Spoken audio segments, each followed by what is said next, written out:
I think we'll begin. Welcome everybody to the third keynote on the final day of the conference. My name is Susan Newman. I'll be chairing the session on heterodox economics in policy. And I think I don't really need to explain how critical this topic is. I mean, it's basically the why and what we do.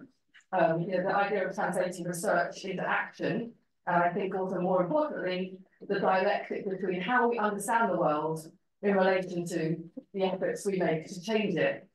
And I can't imagine three better speakers to be sharing and discussing this topic today.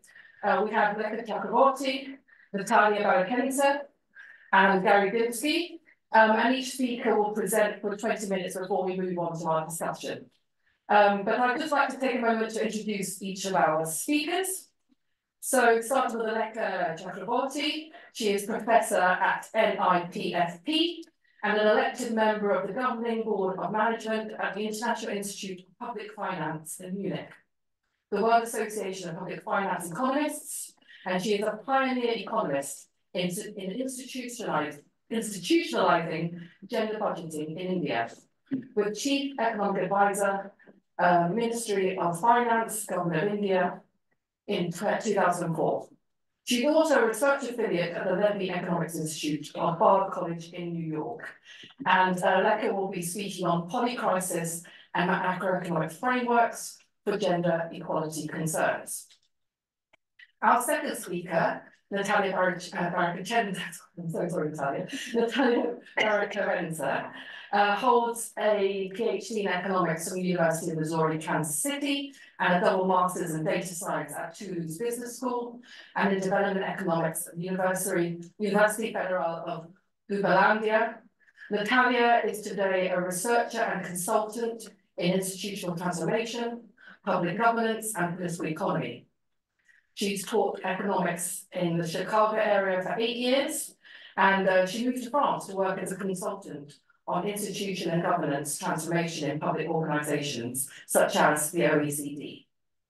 Counting on an international interdisciplinary experience, Natalia relies on data and socioeconomic analyses to address issues pertaining to solidarity and territorial development, the international monetary system, as well as ecological and energy issues. And Natalia will be speaking from her own personal experience of transitioning from academia to the public policy world.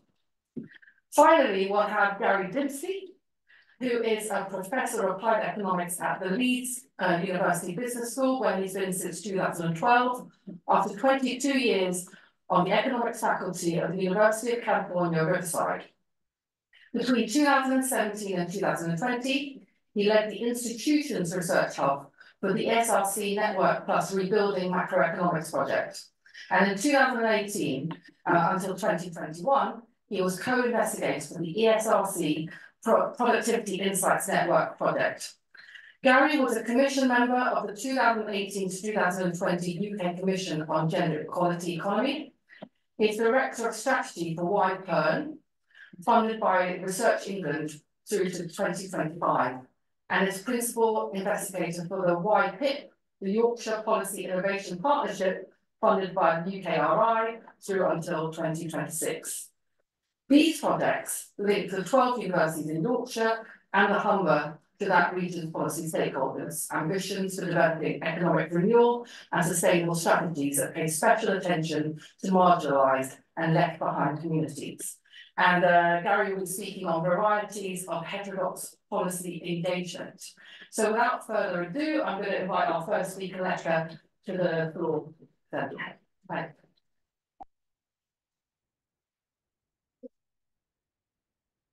Thank you so much. And thank you for having me. This is my first conference here. And the major difference I found here is that step ahead from talking about GDP every time. So I really felt home when I listened to the presentations that we are going beyond GDP. And the public policy narrative, which I promised Susan to speak to you, is also about that shift to beyond GDP paradigm, how the fiscal and the monetary policy responses need to be recalibrated to address the beyond the GDP paradigm. So to start with, the poly crisis and the fiscal transition and the energy transition, there's a co-movement.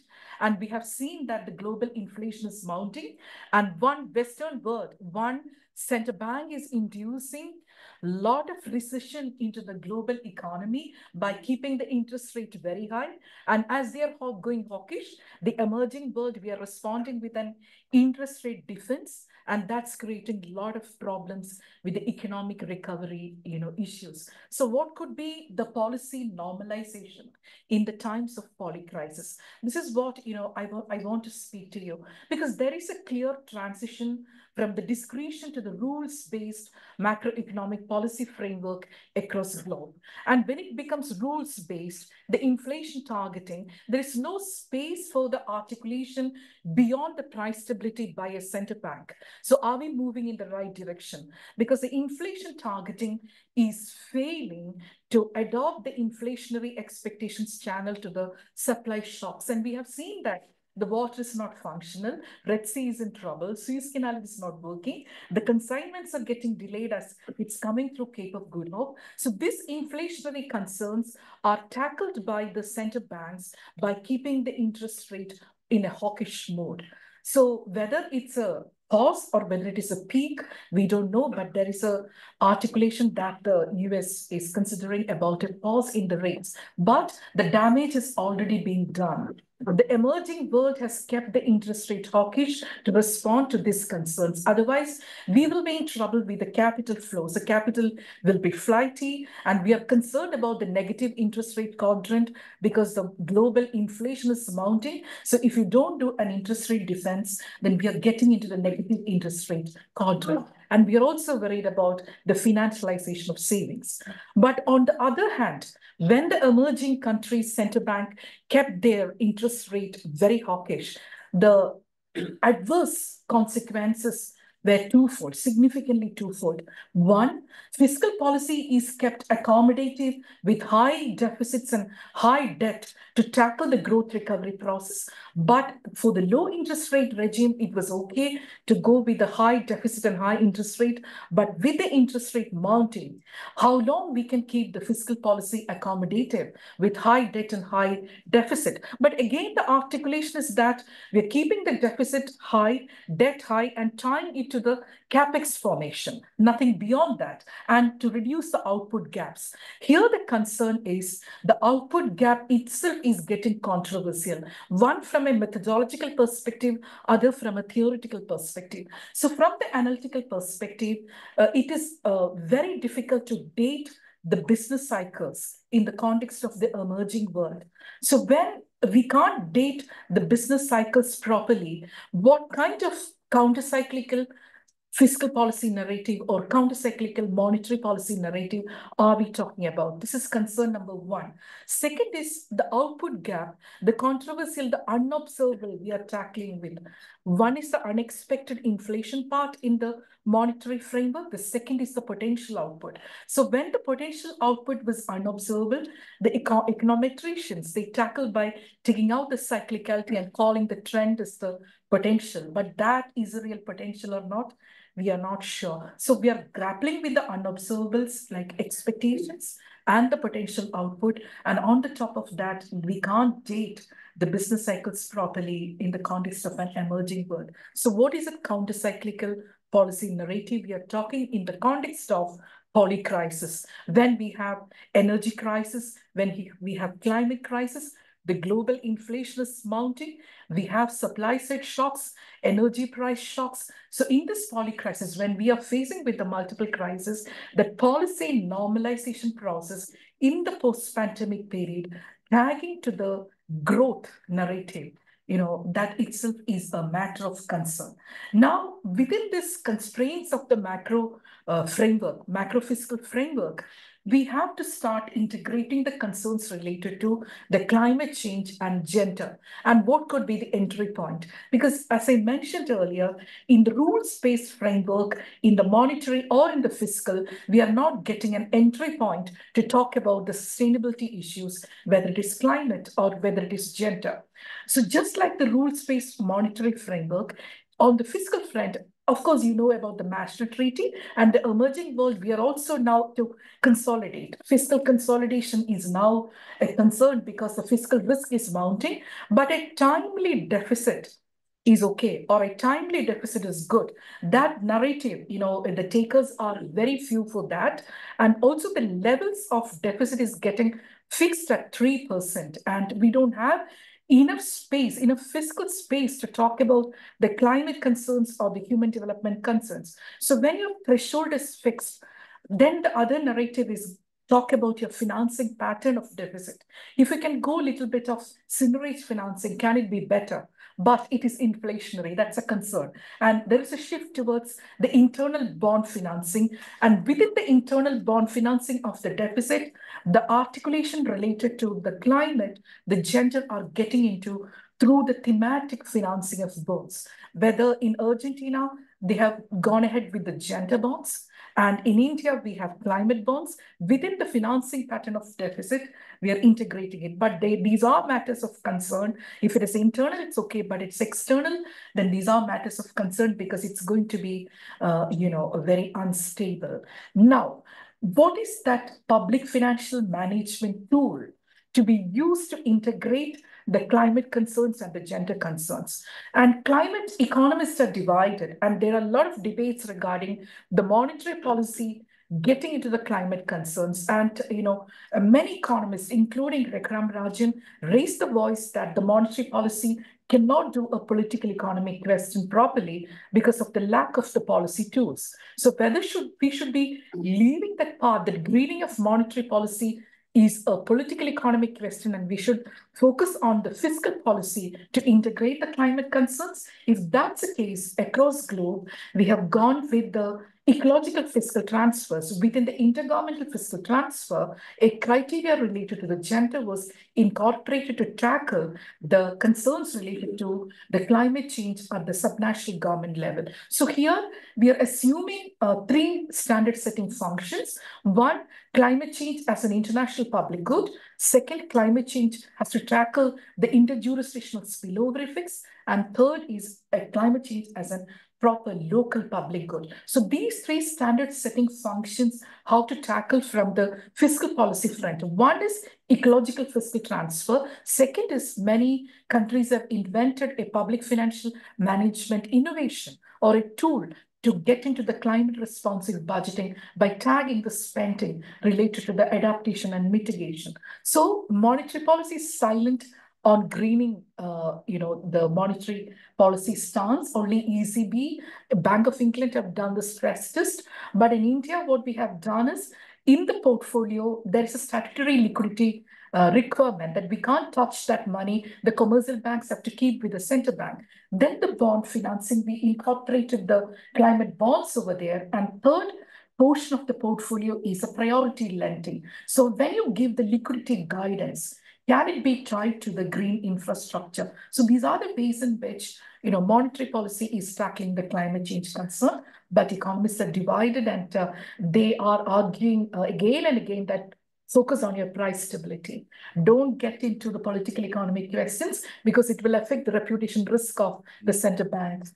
So this is the case. But I do agree to the point that we should do a greening of monetary policy because climate change related risk and uncertainties will get into the financial instability issues. So we can't, be focusing on the price stability because financial instability will be a concern, and the climate-related concerns are, feeding into the financial instability. Now comes the question of gender.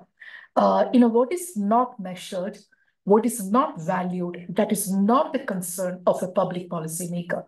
So when we talk about gender, the statistical invisibility of a huge segment of unmonetized, unpaid care economy is there. And the comprehensive care economy package is not there across globe. We don't have that. We don't have the concept of a public policy revolution based on the assumption of autonomous individual.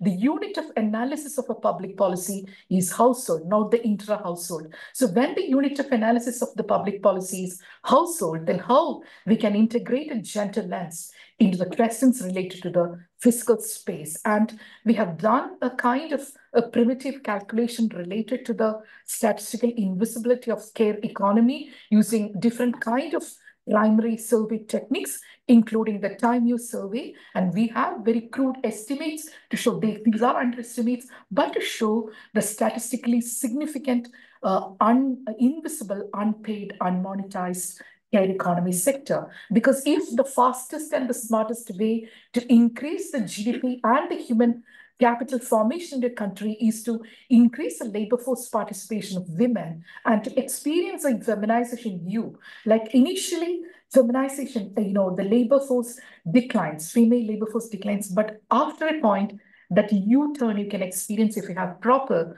policies related to the female labor force participation, but not just confining to the market, but it is related to the market economy and the care economy so that the overall economic well-being can go up. So these are the concerns I would like to flag, and I will take up when you open the floor, I will take up the questions and fine-tune the rest of my talk. Thank you so much.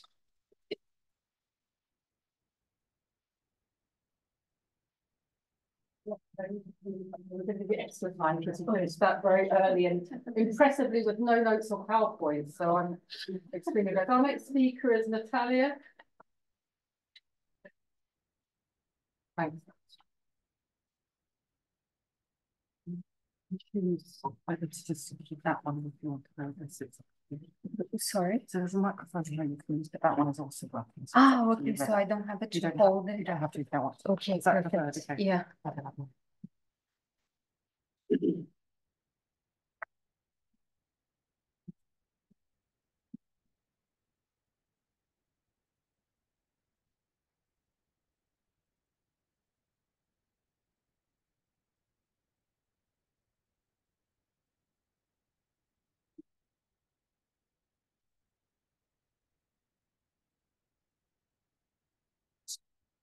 Yes. It will pick you up. Okay. Okay. So I think I needed to charge it. Then okay. Sorry. Thank you. Right. Okay. Good morning, everyone. You can hear me okay? I'm not too far. Okay. So first of all, I would like to thank Daniela Gitsu for the invitation to be here today. I'm immensely happy to have the opportunity of sharing a little bit of my trajectory with you. I was asked to talk about my transition from academia to the policy-making world as a heterodox economist. So with that prompt in mind, I divided my presentation in 3 parts. First, I talk about the transition, then about the reception of my work at the OECD, and finally about my main challenges. At the end of each part, I'll share some points of reflection that we could think about as a community. So before working at the OECD, I was an associate professor in Chicago until 2020, when I decided to move to France. I must confess that this wasn't the easiest to materialize decision I ever made in life. At the time, it was a step to the unknown. I was transitioning from a full-time career position, full-time academic career, sorry, but I didn't know the destination. Today, I can say that my transition is not a complete one. I continue to teach half-time while I work in policymaking. This transition for me felt like coming to a full cycle. When I was a child, I wanted to be a diplomat. But then, and that's why I chose to study economics. But then the introduction to Marxist economics made me change my perspective. How could I ever uncritically support the interests of a government like Bolsonaro's, for instance? Being born and raised in Brazil, a country where geographic and ethnic differences are strongly correlated with social and economic inequalities, brought my attention to social justice matters in an early age. I dream of making a difference, of participating in a shift for a fairer world. Once diplomacy was scraped as a path to that end, I pursued the academic career focusing on heterodox economics with the hopes of contributing to a better world. As I went through my master's and PhD, my research became gradually more abstract. I intentionally flirted with the history of economic thought, economic methodology, and interdisciplinary methods to debunk mainstream economics. The choice was fed by my interest, my understanding that the economists I admired the most, like Keynes, Marx, Veblen, were all well-versed in the history of thought and economic methodology. At some point, though, the excessive abstraction made me feel lonely, as I didn't have a lot of intellectors. I went to conferences once or twice a year, where the panels on methodology were often empty. As a result, I would frequently get lost in my own thoughts and all these abstract ideas floating in my head. So I decided to contribute with colleagues to conduct more empirical and tangible topics. That initiative brought me back to political and contemporary questions, which revitalized my engagement with political economy. One of these studies was in collaboration with the ILO and it sparked my involvement with policymaking, an involvement that materialized one day during COVID out of all times, when I decided from the confines of my home office in Chicago to look for positions of economists at the OECD website. I noticed I would have to update my data skills if I wanted to have a chance. So I did, and a year later, I was working at the OECD. As a policy analyst, I confronted new challenges. First, revisiting the writing style, the presentation format, the content, choice of expressions, and so on. In sum, my audience had changed. It had become more impatient, more time constrained, and less detail-oriented. In a presentation, I didn't have to detail the supportive evidence of my arguments. Rather, I needed to communicate complex ideas in a simple, effective, and target way to answer questions such as what are the implications of the analysis and what is the policy recommendation. To sum up, in these initial difficulties, they led me to think how we can prepare academics and PhD students to navigate the policy-making domain. How prepared are we in academia to open up our discoveries to a larger public? And above all, do we wish to do so? If yes, are we really prepared or preparing to get out of the university and disseminate our ideas and democratize our findings? As heterodox economists, we often claim that mainstream economists overcomplicate our jargon, exaggerate in abstraction, and excessively use mathematics, all with the objective of alienating the larger public from the economic debate and decisions. Are we heterodox economists doing a better job of reaching the larger public? Are we prepared and capable of easily communicating with other audiences? So that was the first point of reflection. Back to the OECD, to my second point, to another transition lesson. Doing research at a political institution is very different than academic research. I still am not sure about how I feel about this. First, we don't choose our topics, right? Government poses a question and we have to address it.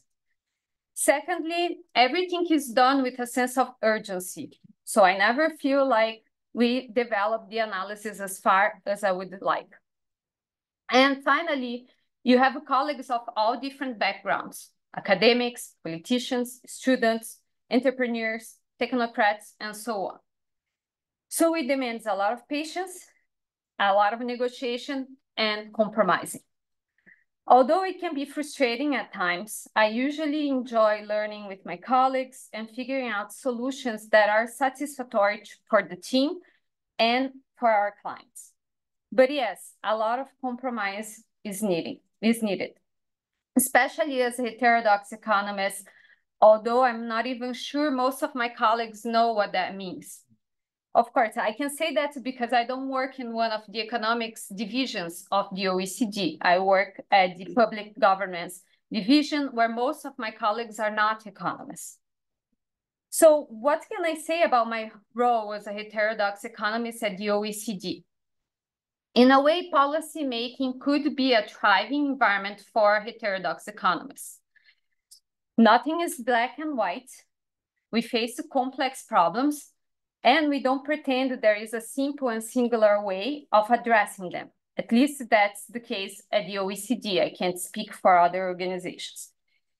In fact, although the OECD pushes for some standardization of policy making and favors the implementation of westernized institutions, methodologically, the OECD is quite pluralist. So first, the approach of government's recommendations is usually local specific, meaning that while there is a market-oriented, efficiency-oriented objective, the path to design takes into consideration local institutions, local specificities, and are constructed alongside local actors, which I find very important. As someone who does not equate development with market or efficiency, I had to find something to hold on to. The pluralist method seemed like a good escape to stay motivated. In that, I found the space to conduct open discussions, honest share my perspective, and feel heard. In fact, most of the time, my ideas were included in the reports and in the recommendations. Said differently, the managers of projects are quite open and are not rigidly attached to specific economic approaches, schools, or methods. That is not to say it's all flowers. The only veto I suffered came from high up and was quite ideological and initially hard to swallow. When discussing development, a colleague and I proposed the utilization of an OECD paper that adapt the UN Sustainable Development Goals to the analysis of regional and local development. The high-up coordinator of our team disapproved of the idea of aligning with the UN. According to him, the UN was too mingled with social issues. He subsequently suggested a different approach and added a physicist to our project to push for more quantification. I remember being shocked and upset, but it turned out that the physicist was quite open-minded and academically honest, admitting all the limitations of the data and the models that we were able to construct. Consequently, this became one of the most satisfactory projects I worked on at the OECD. The interdisciplinary collaboration was an enriching experience. The results were rewarding and the recommendations were welcomed by the government. I learned greatly during this project, professionally, personally, and in terms of content. So this takes me to another reflection. Experts at the OECD are concerned about solving problems, answering questions with strong support.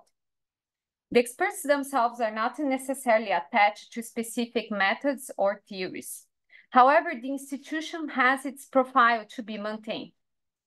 So upper-level technocrats, even if they're not economists, will, by a force of habit maybe, push for more mainstream conventional perspectives at times. In face of that, my question is, how can we regain the space in economic international institutions that had Keynes, Calder, or Kaletsky? How can we break with the habits of international organizations to follow mainstream economics? I think this might be possible and a window of opportunity might be open to us. To build on this point, I share another recent experience when writing bibliometric work on regional development. I was surprised to find that micro and macro economists of all temperaments, but especially mainstream ones, are losing space in the political debate. In fact, the need for more concrete policy recommendations to solve issues related to poverty, illiteracy, hunger, and environmental degradation has driven the political debate away from the scientific community. A citation network analysis shows that the most cited and most prolific cluster of researchers in regional development consists today of international organizations, who in their turn are relying less on academic content to support their regional development policies and are instead creating their own material, perspectives, and methods. In other words, the space has been filled by the conflicting views of international organizations like the OECD, the World Bank, and the UN, among others. In this context, could we heterodox economists take advantage of this transition to have our concerns heard in the policy-making world? This question leads me to my third and final point that I want to share today. As a policy analyst, the biggest challenge I face relates to the use of data. More specifically, the attempt of making data-driven assertions and recommendations based on data that is often precarious. On this matter, I experienced a couple of confrontational interactions, which luckily were satisfactorily resolved. In fact, when there are strong disagreements between team members, often a project manager intervenes and bears blunt recommendations that are not well sustained. Witnessing this outcome has been a relief. However, I suspect that if there isn't someone to point out this type of shortcoming in the data set, managers tend to overlook it. Not because they are complicit, but mostly due to the level of abstraction of the models, which makes them indecipherable to most non-specialists. As a result, unsupported recommendations pass more often than they should. This experience leads me to the conclusion that it is challenging and yet important to be a heterodox economist working in an international organization. It can be frustrating because the work has impact on governments, but sometimes team members don't seem sensitive to the policy implications or don't have enough time to develop the matter in depth. Yet, it can be rewarding because I feel that my questioning and often my resistance at times adds nuance and enriches our discussion and results. However, our space as heterodox economists is too narrow. So if it isn't clear enough yet, I repeat that as heterodox economists, we must think about ways to gain space. We can't just add nuance or disclaim blunt, unfunded statements. We have to do more. So the question is, how can we claim space? How can we do more? We can't limit ourselves to the university sphere. We need to get out, reach the public, touch their sentiments. As far as scientific debates are important, I think we can all agree that economics is above all political. Moreover, the university context has changed since the 70s. Building public opinion demands us to go beyond the scientific community, beyond debunking mainstream economics, beyond adding nuance. We cannot leave heterodox economics to the same fate as the classical languages. I have no doubts we are all passionate professors, researchers, and students. But after all, we must all remember why we chose to become heterodox economists. I hope my reflections are useful and that we can continue to discuss about these topics. But above all, I'm glad for being heard, and I thank you for listening to me today.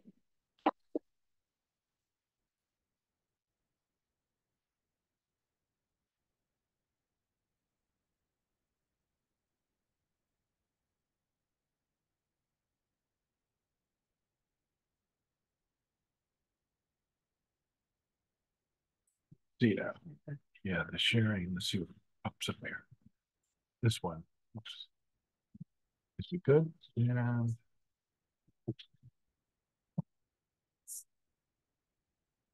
Okay. How about online people? Is it okay? All right. I'm going to follow up some of the many insights of our previous speakers and try to take things forward.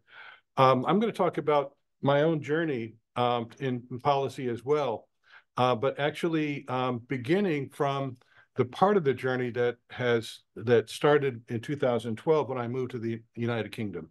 And basically, I want to make some points that might be of interest and important both for people starting their academic journeys and others. So this will be kind of university focused, although the idea of the university reaching out and linking into the world of policy in different ways. And the first several slides, I'll have something about my own pathway. So coming to the UK after a long career in the US. Yes. Can you minimize the video so that you can read, Gary, please? The video. Step on the side. Oh, that thing. Let's see. Hover over it. This thing here? Yeah, and then there's that far left. Minimize.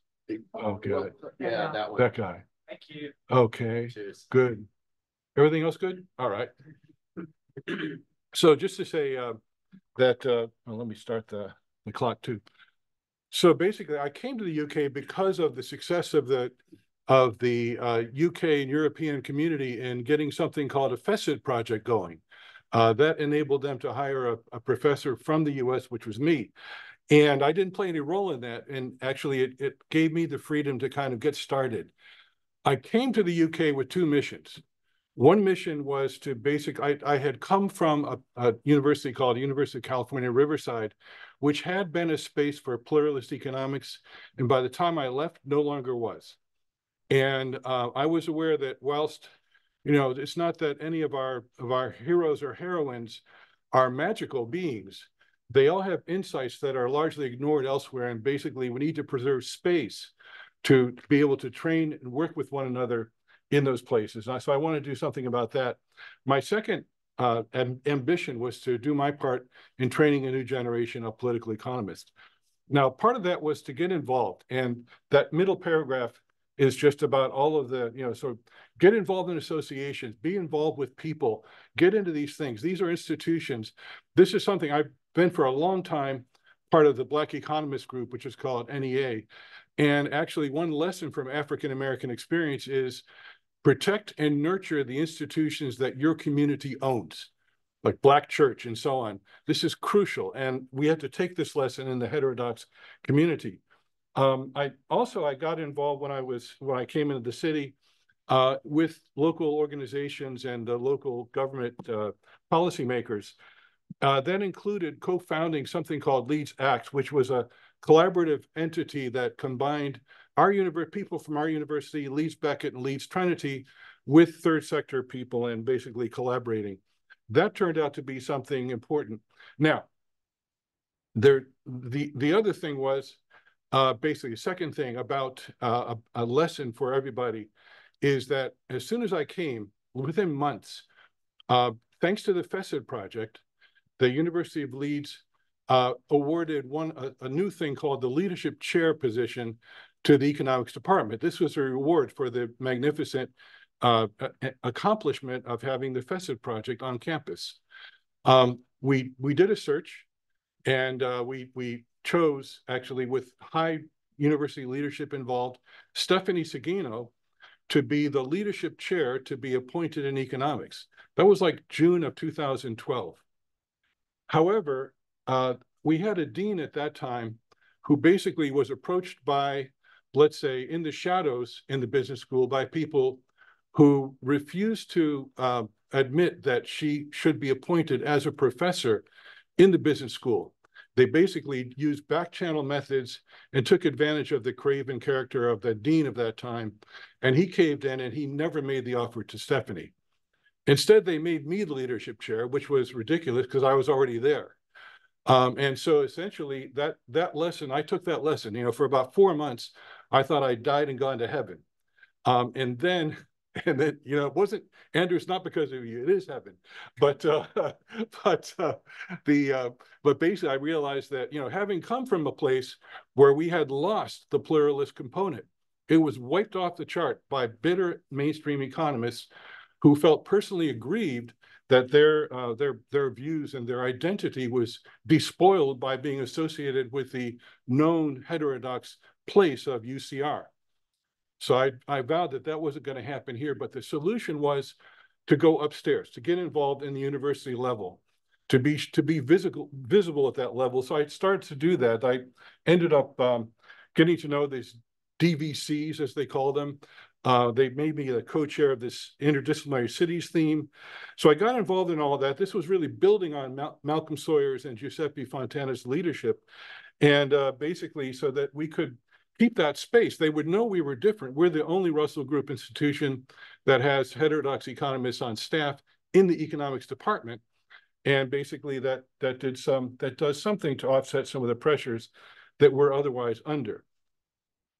Now, then this is just a page that shows that, you know, these connections and getting involved with organizations in this country and so on led to many nice things. I have to say that relationship building, the PKES was great. I got to know many members of the SOAS Mafia and to enjoy that Mafia very well. Worked with Nina Kaltenbrunner on some interesting things, some work with UNCTAD, and sort of building some things. We had the thing that was interesting in this country is that for me, two things coming from the US context. In the US, one would never, as a heterodox economist, waste one's time with an NSF bid. Don't spend a minute on it. You ain't going to get that money. Don't even forget about it. Here, we actually have a shot to be involved with UKRI and other funding, ESRC and so on. It's a smaller country that's more personal. The person who is in charge of the equivalent of Brookings Institution, NISR, this fellow Jagjit Chadha, he's a dedicated mainstream economist, but we're in dialogue. The scale and scope is a lot smaller. The other thing that was interesting about this challenge was that the university sector, pushed by Tories in government who were skeptical about, and of course remain, about the university sector and its value, were pushed toward the impact agenda. Now, they didn't know what that meant, but basically it did mean that there was space to get involved with things, and they started to highlight that even in these stupid academic assessment exercises that are done here in this country due to the national insecurity of that sector in the global context. But basically, so there were some projects, and I got involved with some of those, and that then leads us to COVID. Now, the thing is, by then I'd been involved locally. Andy Brown, Professor Brown, had been involved locally, and we were turned to when the COVID thing came, and basically we were asked to help us to found I guess to build some events that would help the West Yorkshire COVID Recovery Commission to make a strategy for itself. So we did that, and in doing that, we recognized that they were not asking the University of Leeds. They were asking us as members of the West Yorkshire academic community, which has 7 universities, to get involved. And so we made it a point to have members of each of those universities in there. That coalitional approach was crucial to everything else that happened, because what happened next was this. This is a summary of a presentation for the ESRC Council in February about this new project. Just going to go through this quickly, just to say that, like, there's a conjuncture of things. People were building organizational infrastructure for some years. There was a charismatic leader type, a guy called Peter O'Brien, who'd come in and seen the potential of the coalition of 12 universities across Yorkshire linked to the council leaderships as being an important sort of agenda-setting device. So we initially did that small event. This is just the summary for the council that we made. And then we expanded it. We got some money from Research England, expanded to Yorkshire as a whole. That became, instead of place-based economic recovery network, it became the Yorkshire Policy Engagement Research Network, YPERN.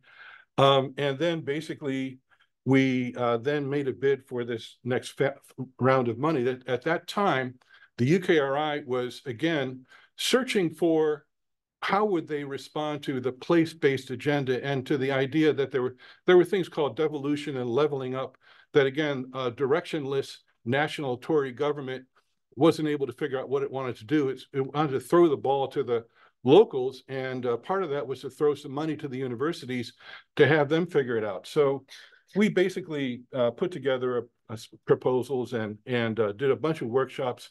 In year one, we got one of the grants that was available, did a whole bunch of public meetings and got many people involved, as is described here. And basically, we then set up a project that was, in fact, the only one in England that was funded. They funded one in Wales, one in Scotland, one in Wales, one in Northern Ireland, and one in England. And you ask yourself, is that cynical? Yes, it was. Was it the Tory government? Yes, it was. There you go. Now, basically, what we've got here is a 3-year project that's going to try to do a lot of things. We're going to try to bring data into the level of where people in community can work with it. We've got another package on inclusive growth and another one on environment. So, you know, lots of things there. And this is just a set of summary points there. So I'll leave that alone. We've got strong co-investigators from across the 12 universities in all of Yorkshire actually working with me. So that's part of how it's going to work. And basically a theme that we're putting as central to all of our efforts is to co-produce our collaboration with communities. We're paying special attention to people who are from marginalized and spatially isolated communities, to make them partners and to give their voice a chance to make a difference in the policy sphere. So that's in different ways that we're going to be doing that. And let's skip that. That's just detail. Now, I'm going to try a couple of ideas on you and then spend some time looking at some examples, just taking a big step back, because if you know me from the US Times, I've been involved for many years in community action and all that kind of stuff, policy, and just trying to think about what all that means, what's going on. And it strikes me that actually it's maybe interesting to think about ways that we engage and modes of engagement and modes of delivery. Then I got another slide that looks at it, takes a different slice through this. And so the engagement, you know, one approach is like an instructional. You're teaching people. You are the knowledge, the expert, you know, and basically you write it down. It's like a textbook or a working paper. Knowledge transfer is another mode that's often discussed. You know, the idea that I have the knowledge and I give it to you. So I do the favor of that contact. The other idea is knowledge exchange, where in principle, we go back and forth in the community. And then that final one is the one that really has been emphasized in the YPIP project. That's the name of that thing that was just funded, the £5 million thing from UKRI. YPIP is a co-discovery. Okay, now modes of delivery. Well, either you can do it remotely, like you don't have to be there. You write it down and it's there for people to read. Like you can read, how about the, you know, Taylor's Law on monetary policy. Just follow the rule. It's that simple. There it is. Nothing to discuss about the environment. It's not a point, it's not a problem. Another one is either face-to-face or virtual, being there and, you know, sort of having some framework for engagement. And the final mode of delivery would be, let's say, sharing. And in a certain way, you can see that, you know, we kind of different modes of delivery. There's a big emphasis in our big University of Leeds, on there's a lot of STEM people there, and they're really good at what they do. The STEM stuff is strong, but they're very much in the kind of, it reminds you of the former finance minister of Brazil, who I think is currently finishing a prison term. He'll go nameless at this point. They will go nameless. But basically, you know, I'm a doctor, you've got a problem, I'm going to cure you. And it's that kind of a thing. I got something, I'm going to give it to you. When we're working in social science, oftentimes that's not understood. If you have a dean who's an engineer or a VC or somebody who's a doctor, they're really not going to get you. So you have to really, you know, try to work with your colleagues to make sure that when you start talking about, we're going to transform things by having immersive co-production, that you have a chance of being understood. So, you know, you go from, is it that you're trying to convince the experts, the elite, in the one extreme, or you're trying to talk to, quote unquote, your clients? Okay, now here's the other experiment on what's your intent? What's the spatial scale? This came up yesterday in some of the discussions, macro and micro and so on. And just to kind of play with this for a minute, are we talking at the national level in terms of macro policy or regulatory policy? Or are we looking regionally and locally? What I was thinking about here was that actually, and this is something that came up, we were talking about some of our experiences in the EPOC program and how it's important to think of the positionality, the policy space that's available for doing these different kinds of interventions. Are you in a dominant currency country like the United States that can live beyond its means with no consequences, apparently, other than, let's say, Trumponomics? But let's leave that. That's a topic for another day. Are you in a country like the UK, which is a high-income country, but has a currency that's in play, and when their government makes a stupid mistake, gets punished by foreign investors, and still has, by the way, a negative on current account, a problem they got to work with? Or are you in a country like Brazil, where you've got a partially, sometimes traded currency, you're a middle-income country, but you got to be careful. Again, think of the Lula administration. Got to be careful in putting together your macro policy and so on. And or are you basically in a low and moderate income country where you've got few options available? So there's sort of what you can do, the policy space you have is something to be worked with all the time. So basically, taking a step back, before I get into some quick examples. So what modes of policy engagement are deployed depends on the payoffs to the people involved, the constraints on the terrain on which the engagement is occurring, the policy space, and then on the motivations and the self-consciousness of the clients. So there's a dilemma here, I think. We want to change the world. We, as heterodox economists, we have theories that we believe in, they think it might be useful, Keynes and Kalecki and Caldor and all that. But we're unable to transform the terrain, the structural constraints under which most people live. We also want to work with communities, with the people, with workers for change. But if we find modes of policy engagement, and if we actually make that contact, are we just going to be frustrating people who finally reveal their voice to us, but where we're structurally unable to help them? That's a problem that we have to, think about. Now, it's a compensation to speak truth to power, to talk about the systems of systems in which we live. You'll see that in a minute. But, in opposition to in accepting top-down logic, or say representative agent models or whatever thing comes down the mainstream pike, but basically identifying and calling out information hierarchies is not the same as toppling power hierarchies. And that's something we got to live with if we're going to be policy engaged. Now, I got some examples. I'm going to blow you through a really irritating one, the Productivity Institute. These people got 30 million pounds from the ESRC. And here they are. Great picture. And I'm part of their, I'm on one of their forums, so I'm somehow part of that world still. But look at this. A reminder of the main objectives.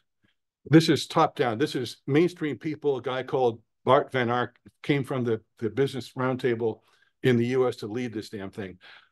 Collaborate with us. Identify region-specific productivity topics, because I'm in the Northeast and Yorkshire group. Input to the overall Productivity Institute research agenda, and then be an ambassador. Really nice, huh? Great role for us. Now, we complain and say, what the hell? Why are we even here? And then they give you the scorecard. They hand this to you like, here's your scorecard, Yorkshire. Things are going good or things are going badly. You're like, WTF, right? What does this mean? What are we supposed to do with this? But this is the mainstream making policy. Okay, policy engaged mainstream. And here, by the way, is their election plan. It's really irritating. I'll just read you one thing here. The last 3 points. Here's what we have. Here's the keys for the new government. This came out like 3 days ago. Countering the chronic underinvestment in business investment.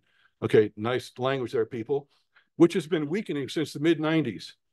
Where business cities and regions are excelling at productivity, there needs to be greater diffusion of best practices and better leverage of cluster effects in city areas beyond London.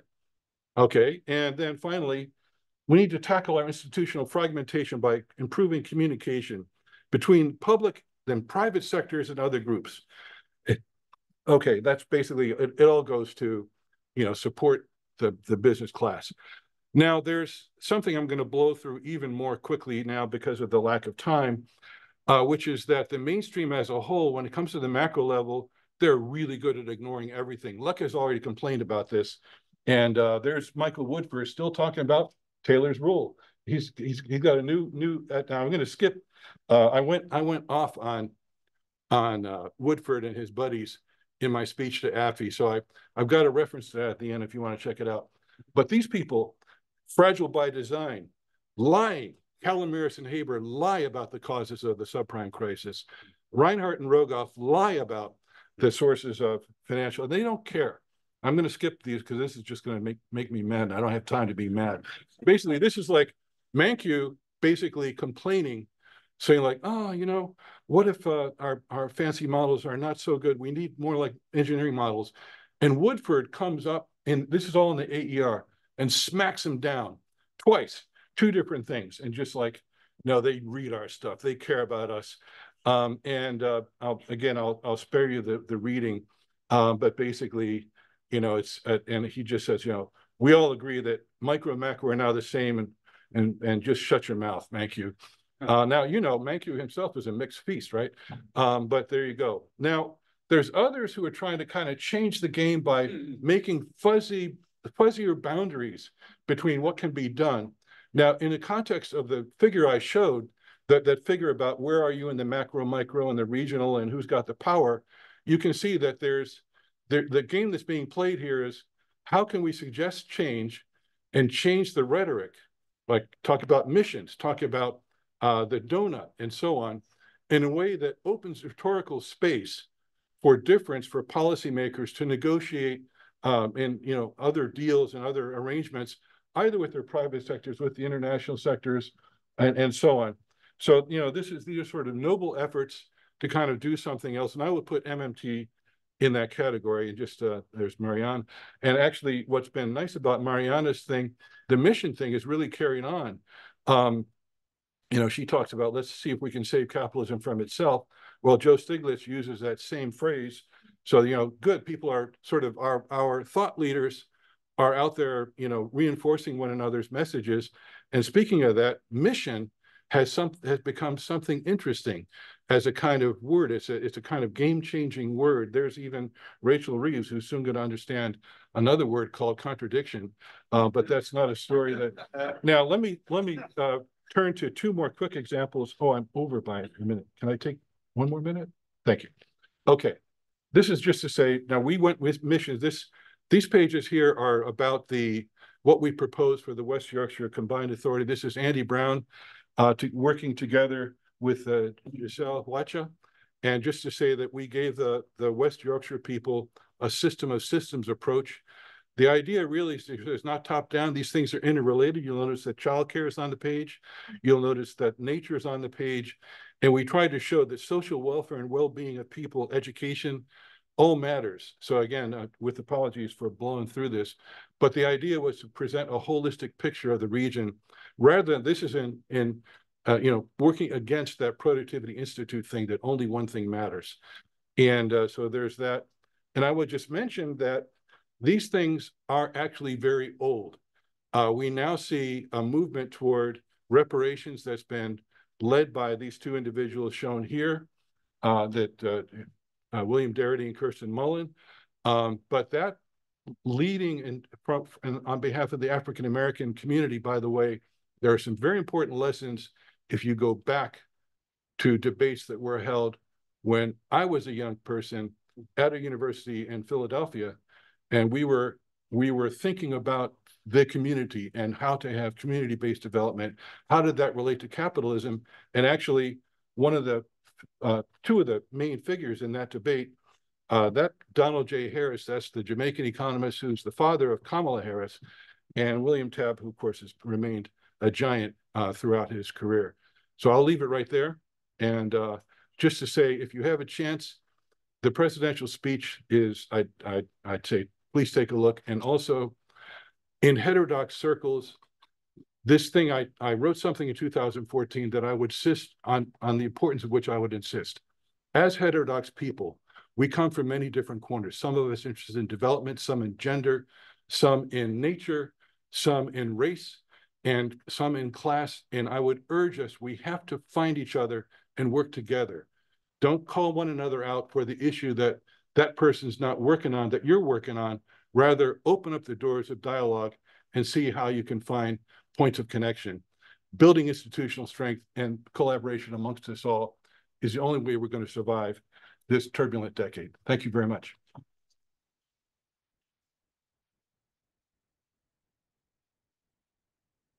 So thank you very much to all three of our speakers. We have a bit of time for discussion.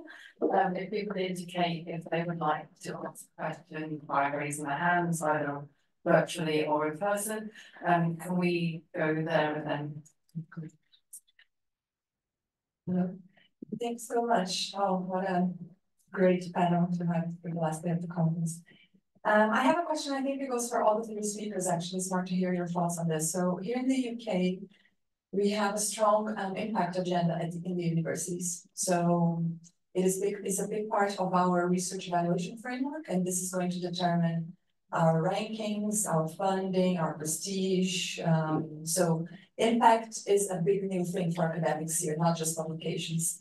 So I wonder what does the panel think about that? So is this a good thing or a bad thing? Because some people say, well, this drives away academics from doing the more academic intellectual work and having academic freedom, and now they have to engage and talk with another audience. And they have to provide more tangible results of how their work is causing social impact. So I wonder, what do you think about this? Thank you.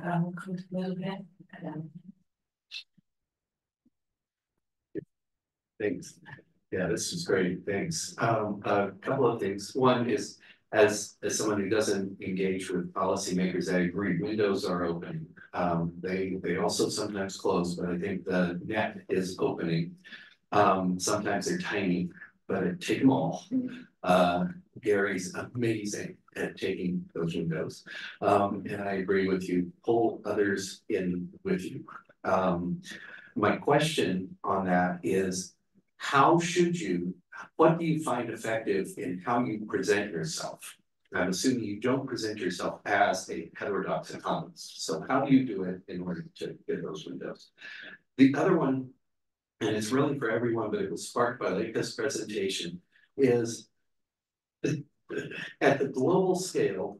I mean, one of the things that has to happen on climate is a dramatic reduction in consumption activities in high-income countries that lead to net emissions, and that therefore means less imports potentially from developing countries that will provide foreign exchange that will fund development.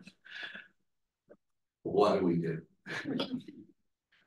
Thank you. We've got, sorry, Ingrid, it's a track next. All the way up.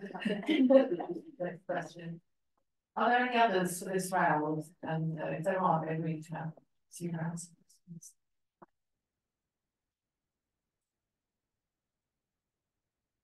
Thanks for the presentation. I would like to ask a question to Lekha. From your point of view, how can we establish? No.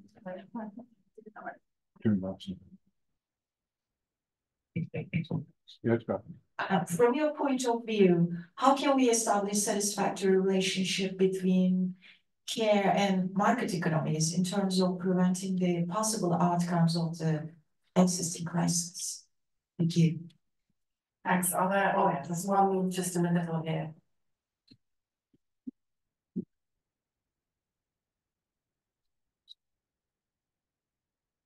Yeah, thank you so much. I think this was a great panel. So yeah, thanks to all the three speakers.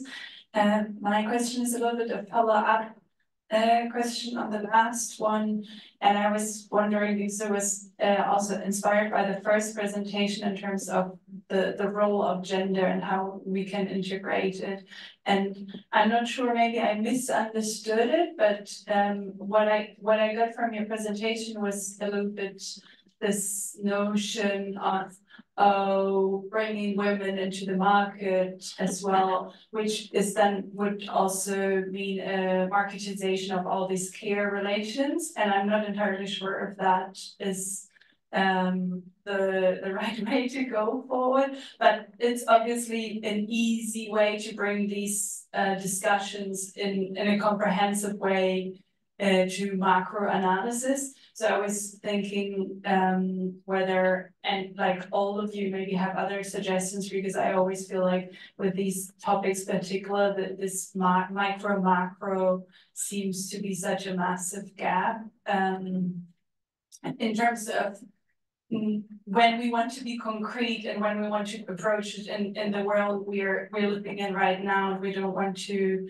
just draw an utopian view, which I mean I'm on that bit, but I think where can we start now in terms of bringing these topics in a comprehensible way that is not the mainstream approach. So just one more, oh, sorry, okay, I'm sorry. Well, this will last for this round and then we'll come back for a second round. Yeah, thank you for your presentations. I don't want to create artificial differences by saying that there are different approaches to heterodox economics from the global north and the global south. But I'm going to point out that there are differences.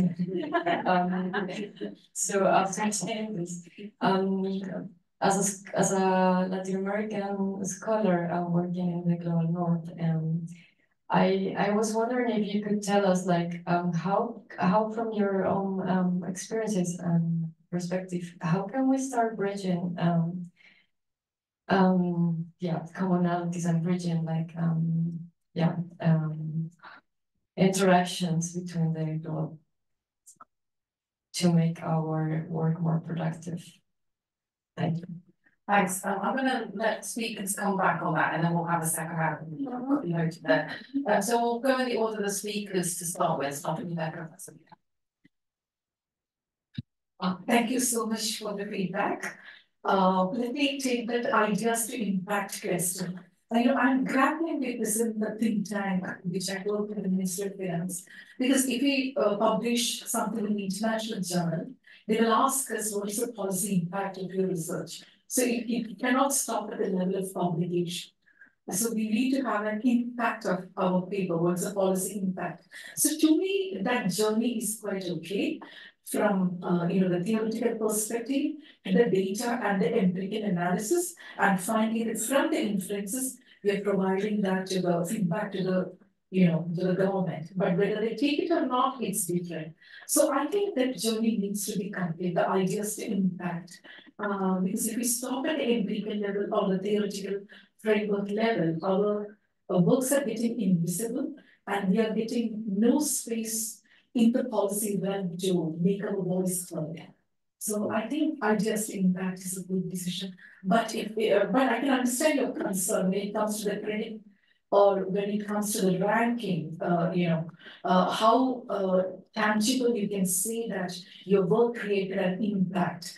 Because you may be just a research member team, and the moment your research paper is given to the ministry, that becomes theirs, and you become invisible. So how you tell that, then it's not like it's yours or mine, it's ministry's paper. So how can we say that we created a revolution in our country using our research? So that tangible manifestation, how to do, I don't have an answer, because the moment we give our research, it's theirs. So I don't know about that. And now the question of how do you, showcase yourself as a heterodox economist?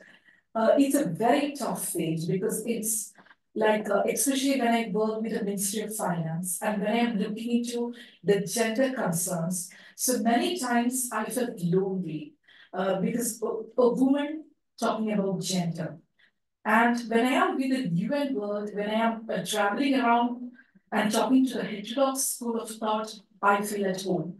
But at my own place, in the corridors of a public policy or public financial institute, my colleagues are not ready or willing to accept the fact that gender lens can be incorporated into fiscal policy. But there is a revolution that gender and macroeconomic what do you call the international working group. So they are moving this debate that gender is a macro, but miles to go before we accept that. And this discrimination is there. Like the heterodox economists are getting sidelined, and this discrimination is there. So I think in Atlanta, in the American Economic Association conference, the panel, economists openly admitted the fact that they didn't look into the questions related to gender or climate, just they feel that they will get sidelined in their career. So they openly accepted the fact. And we are dealing with that reality. Now comes the question of the high-table deliberations on climate. You asked that how, because when it comes to the question of energy intensity, we also have to speak about the energy poverty issues, because overnight, the emerging world cannot go non-fossil, because it's closely correlated to energy poverty issues. So, at the end of the day, if you are talking about the zero net carbon emissions and moving away into this energy transition, we also have to find out the solutions for the energy poverty issues. And that's not getting heard in any of the group meetings. That concern is real.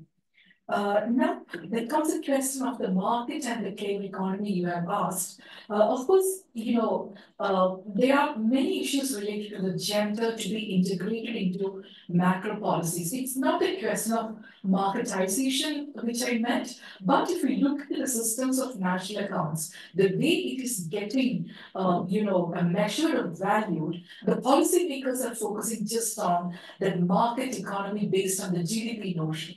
But my concern is, based on the systems of national account 1993, there was a clear articulation that we need to go ahead with measuring what is, invisible, but it is a clear economic activity.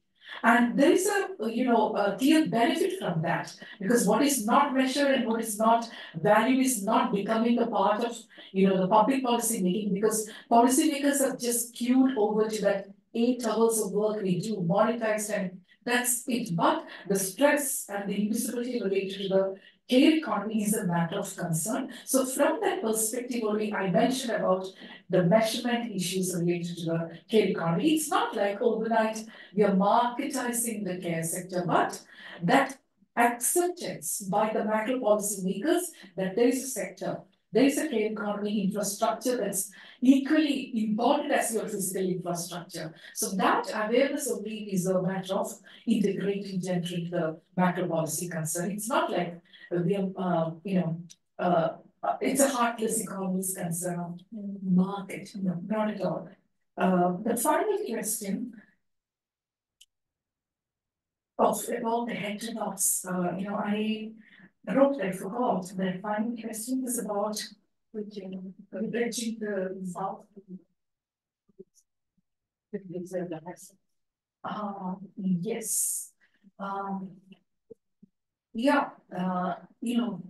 For gender, we had an international working group, and the economists from the north and the global south, we worked together, we shared. So it's kind of and also, it's a clear intention that we need to work with IMF, we need to work with World Bank. So as heterodox economists, we should not say no to the projects coming from the IMF or the World Bank, because the voice is that high hybridization that can happen. We can change the way the multilateral organizations think. So as heterodox economists, I think we should be very judicious in taking decisions when we get an opportunity to work with the IMF, because they are not going to baptize us, but we can baptize them. So work with the multilateral organizations. Okay. Well, thank you for the comments and the questions. So in terms of the university impact, I see it mostly as a positive thing. The concern, I see where the concern about academic freedom can kick in, but I don't see how that would be different than the publishing pressure that we have.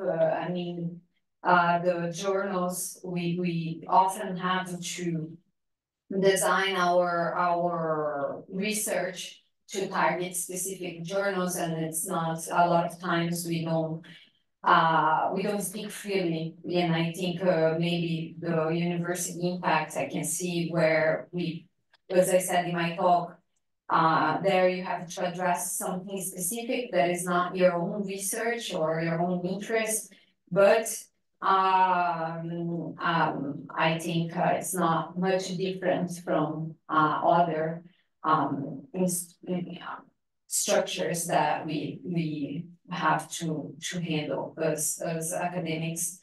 I think the only concern for me, as you were speaking, I hope it doesn't become another an analogy to the publish or perish kind of thing. So how do I present myself? Yes, so I do not present myself as a heterodox economist. I mean, I think for the OECD, the reason I got this job was because of the data science background. But then, like now, I see in the teams that the fact that I can connect a lot of different ideas and do a lot of intermediation between my colleagues, that I guess if I needed to advertise myself in the future, I think I can say that I'm a good translator between very technical and more social or legal issues. But yeah, I haven't had to do that. And I don't even know if my colleagues are aware of my background.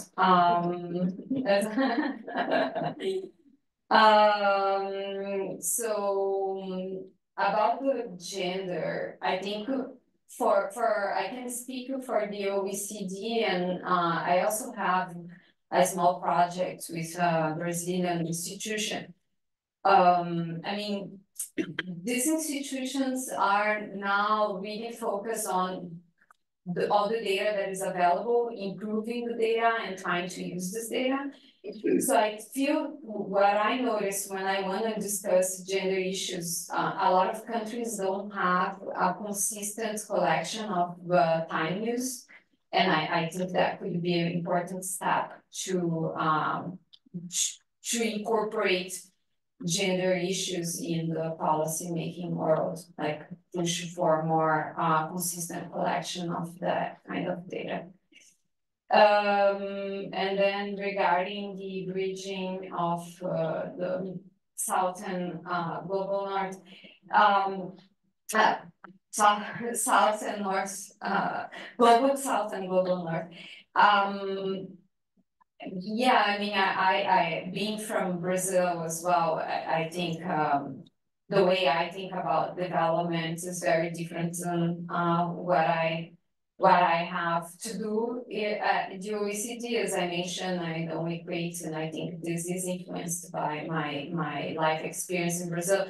I don't equate markets and efficiency as development, and that's a challenge. I don't have the answer. I wish I had it, but it's true that whenever I feel that if I wanted to bring concerns that are really important to me, like a more harmonious relationship with nature, or have other kinds of institutions, if we think Napoleonian framework, like you know, kinship or command institutions that are more present, that my colleagues would think I'm a little hippie or something like that. So anyway, I think that's.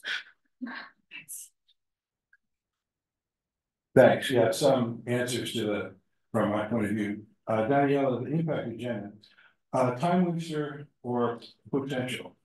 I think it both, of course, but I think one thing I'd encourage, I have three answers for you. First, make it part of your institutional analysis as you're moving into a leadership role. Some of those I've known here for years. You're in that position where you're leading, you're part of dynamic institutions and departments. Does your business school dean get who you are and what you're doing. Are you appreciated at the university level? You want some protection for your group. And the impact agenda can be one way to do it, especially because a lot of the journals we have access to are 3-star and 2-star journals. We confronted that basically we fronted that off at Leeds, basically saying, deal with it. You know, we're super effective, but we can't play that game. So there's that. But once you do make that, yes, it does make time. It uses time. And it's another thing that's drawing your time, like the admin stuff. And but the thing is, to be effective, to do that kind of thing, that like the trail that led from my sitting in with third sector people and community people, that eventually getting in position to do what we're doing now region-wide, that had to do with winning people's trust. And winning people's trust has to do with both policymakers and communities showing up and listening. They knew that I wasn't there because it was part of the project. I was just wanting to know what's going on and what people were thinking. And especially, we have to realize, like, this is very clear in the project we're doing, this community-led project. People, the community folk we're talking to, people from marginalized communities, they don't want to be told what to do. They want their voice. And if we don't build that in the project, they're not going to be there for us. So I think there's dimensions there that are great. Eric, how we present ourselves.